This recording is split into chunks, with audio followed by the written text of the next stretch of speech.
লক্ষ্মীপুরে ভূমিদস্যুদের হামলায় তসলিম উদ্দিন সহ আহত 2। লক্ষ্মীপুরে ভূমিদস্যুদের হামলায় তসলিম উদ্দিন ও তার ছেলে তহির আহত হয়েছেন। 23শে জানুয়ারি 4 নং চররুহিতা ইউনিয়ন 3 নং ওয়ার্ডের রসুলগঞ্জ বাজারের সাথে কালাগাজী বাড়িতে এই ঘটনা ঘটে। এই ঘটনায় তহির বাদী হয়ে লক্ষ্মীপুর সদর থানাতে এজাহার দায়ের করেন 7 জনকে অভিযুক্ত করে। অভিযুক্তরা হলো নাহিম, ফাহিম, কালাম, হাসান, জহির, নার্গিস, খুরশিদা সহ অজ্ঞাতনামা কয়েকজন ছেলে। সরেজমিনে গিয়ে অভিযোগ সূত্রে জানা যায়, দীর্ঘদিন থেকে অভিযুক্তরা তসলিম উদ্দিনের ছেলে মুসলিমের ক্রয়কৃত জমিতে ঘর নির্মাণে কাজ করতে গেলে অভিযুক্তরা খবর পেয়ে দালাল বাজার থেকে ভাড়াটিয়া সন্ত্রাসী এনে তাদের উপর অতর্কিত হামলা চালায়। এ সময় প্রবাসী তহির এগিয়ে আসলে তাকেও এলাপাথারি পিটিয়ে গলা টিপে হত্যার চেষ্টা করে আসামিরা।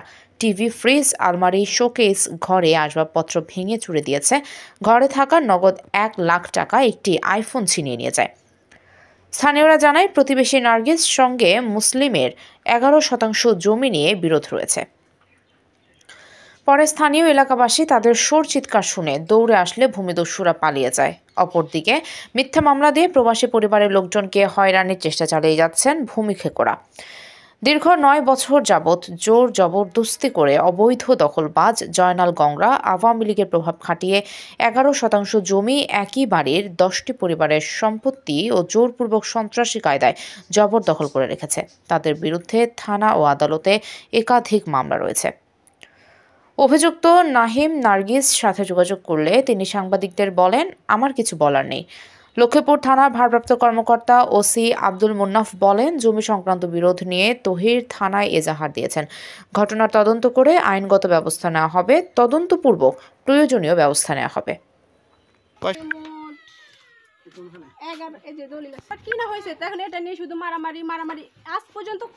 কত সালে কিনছেন আপনার এই সম্পদ? এই জমিটা 2018 সালে কিনা হয়েছে। কে কিনছে, কার নামে? আমার ভাইয়ের নামে কিনা হয়েছে। কার থেকে ওয়ারিশ সূত্রে, মানে মালিক হতেন কার থেকে? আমার ওয়ারিশ সূত্রে দাদি সব পাইছে, তার থেকে যে পাইছে ওয়ারিশ সূত্রে তার থেকে আমরা কিনছি। কত সালে কিনছেন? 2018 সালে। বছর আগে এই জমি আমার দাদি থেকে আমার ভাই কিনছে। মূলত আমার যে দাদি জমিটা ছিল ওনার কোনো ছেলে মেয়ে নাই, ঠিক আছে।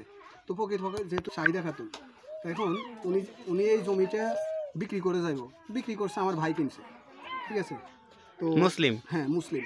এবং যে দলিলটা দিছে ওনারে আমার দাদা গড় সহ দিছে, দলিলে গড় সহ উল্লেখ করা আছে, ঠিক আছে।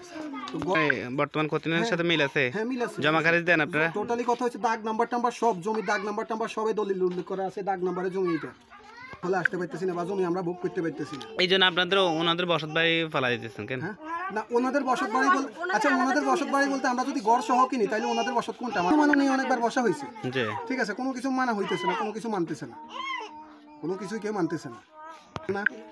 আপনাকে গড় টাকা কিনছেন? আচ্ছা আপনারা কিনছেন 2018 সালে, তো দখলে কি আজকে আসছেন কেন? আরো আগেও আসা হয়েছে, আর এখন আমরা এভাবে দখলে আসতাম না।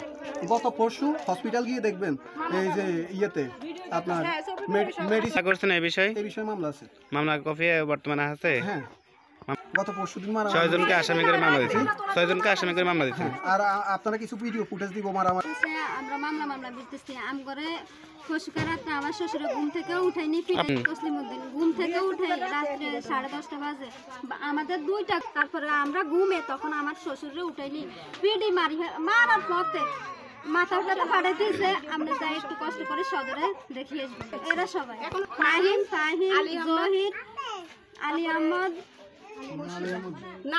লক্ষ্মীপুর প্রতিনিধি সোহেল হোসেনের পাঠানো তথ্য ভিডিও চিত্রে PIB 71 TV।